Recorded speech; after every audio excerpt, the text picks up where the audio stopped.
Hello, this is Bogie with the Young Gifted and Black Entrepreneurial Awards. I'm here with one of our 2016 honorees, Whitney Marchelle Jackson. How are you doing today? Hi, Bogie. How are you? I'm fine. You are being awarded with the Jazz and Blues Music Entertainment Award. How does it feel to be getting this award? It is such an honor and a blessing to receive this award from the Young Gifted and Black. I am very, very happy. So let's talk a little bit about you. Who is Whitney Marchelle now? Whitney Marchelle is originally from Newton, Iowa. However, I've been living here in New York for 30 years, traveling all over the world.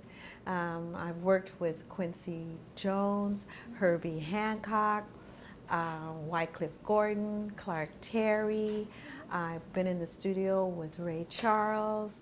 I opened for Kiss and Bill Withers.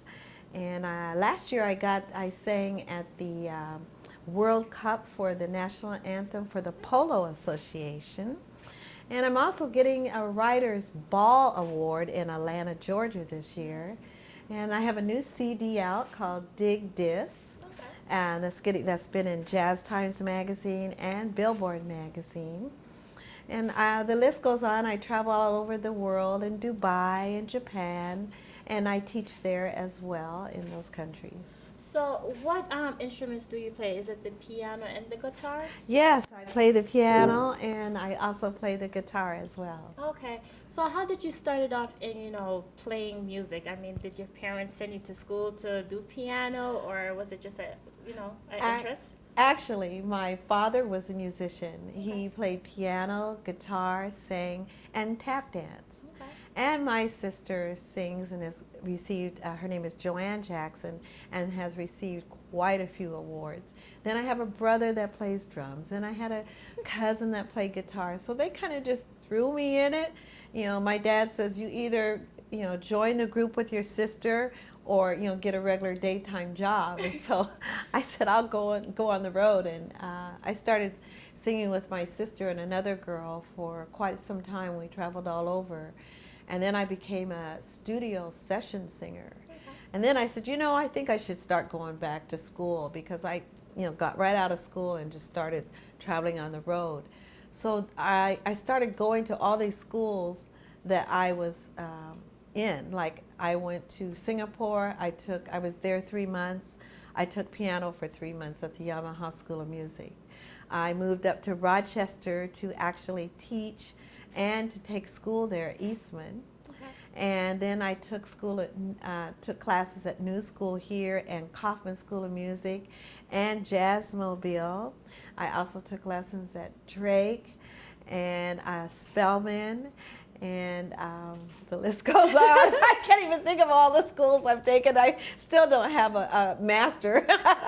But do you feel like it was a lot of pressure, being in a household of musicians, and, was it, a personal interest that you felt like you had to do music, or did you really have, like, the heart for just, I think what happens when you come from a musical family, that it just becomes a natural thing for you. Okay. And because everyone is supported in the family, and we all learn and teach one another. But I feel that education is very much of a key in pursuing your career in the music business. Okay. It gives you a better understanding. And believe it or not, I love hip hop. It's not, I've diversified myself from other genres of music. I try to incorporate my jazz and my blues in all styles of music. Okay, so what advice do you have for entrepreneurs that's coming up, trying to get into the music field, or what obstacles did you face coming up? Well, I think you have to protect yourself.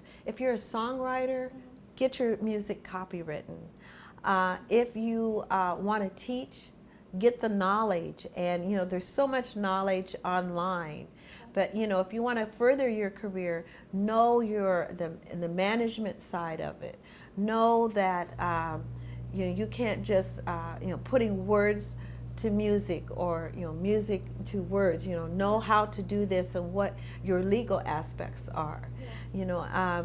Check with the Young Gifted and Black. They have programs that can help you as far as being in business management. You don't always have to be a musician or a singer.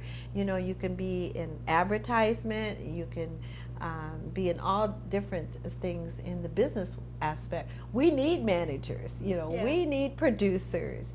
And so the musician needs all that. So there's room for everybody in it. Okay. So what is in the future for you? Future-wise, I'm receiving this Young Gifted and Black Award, which is such an honor. And I want to thank Alize LeVay, and I also want to thank Carl Gray for this. And I also want to thank a very good friend of mine, Hazel, because she kind of introduced me everyone at the United Nations, and that's how we kind of, this ball kind of got rolling. So I want to thank the United Nations too. I would think that I'm doing my new CD, so that just dropped.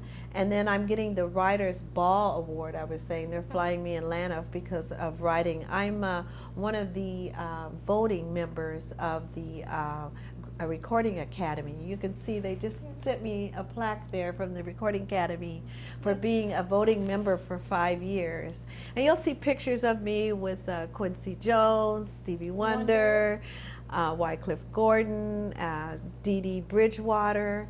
And so I've got a big future as far as receiving more awards and doing more engagements. I'm going to be at Morel's Restaurant the 22nd. Okay. I'll be at the Velvet Note February 5th and 6th. And then they fly me, I get flown back again to Atlanta to get the Writers Ball Award. And then I'm doing another festival in Buffalo, and I'm doing the Ladies Got Chops Festival here at a new jazz place called Cassandra Jazz. And so a lot going on. What do you say to people that say, well, I don't have the resources that Whitney had? Whitney had her family behind her. What advice do you give to, you know? Well, number one, I do teach. And I teach voice and piano and theory. So as I was stating, I think the very first thing is to get into the education, find out what you like, find out what you don't like, and reason why you don't like it. Because maybe because you don't like jazz because you only heard one style of jazz, that you didn't know that there was other styles. Just know that there's other possibilities. Get the resources. Or like I was stating, you can go to Young Gifted and Black. They can turn you on to being a better entrepreneur or being a musician or a singer in the business. You know, go to the schools, speak to other people. They have seminars and they have this APAC going on right now. There's all kinds of things you can do.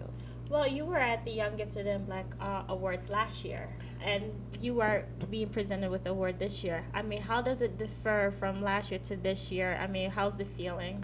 Well, it's a great feeling. I had no idea I was going to get it this year.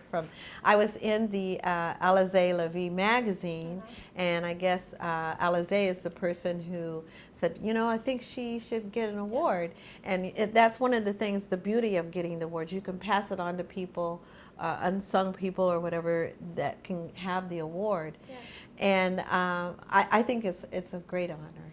So would you nominate somebody for the Young Gifted and Black Awards? Yes, and I think what's even great, when that song first came out, To Be Young, Gifted and Black, I was in Canada with my sister when that song came out, and my sister also got a Young Gifted and Black Award, not with the same corporation, but she received one, and I think it's really something to get this award at my age. I don't want to say what my age is, but I always thought the Young Gifted and Black Awards only concentrated on people in their 20s, 30s, 40s. You know, I didn't know that anybody really is qualified to get the awards, and I think that's a beautiful thing. You know?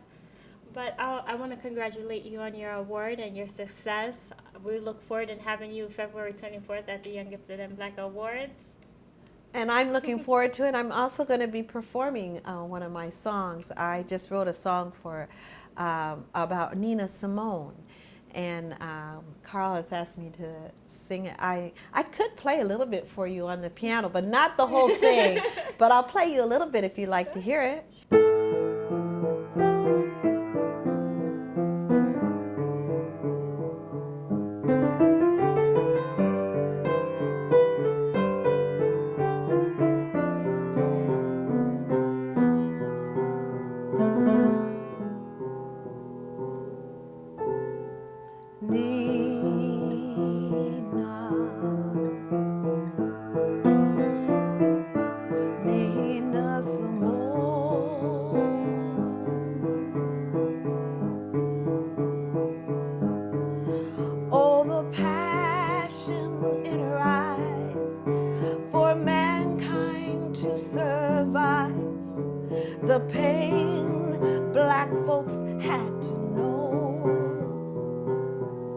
Have you seen Nina Simone?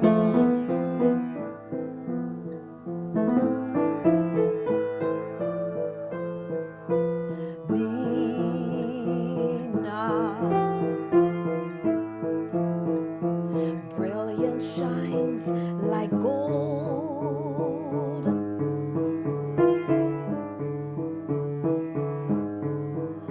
The shame and fist of love, but her heart would not give up the music she had to play. People come from miles away, hear Nina Simone.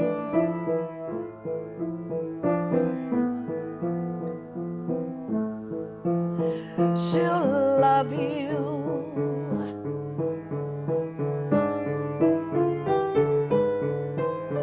She'll hate you.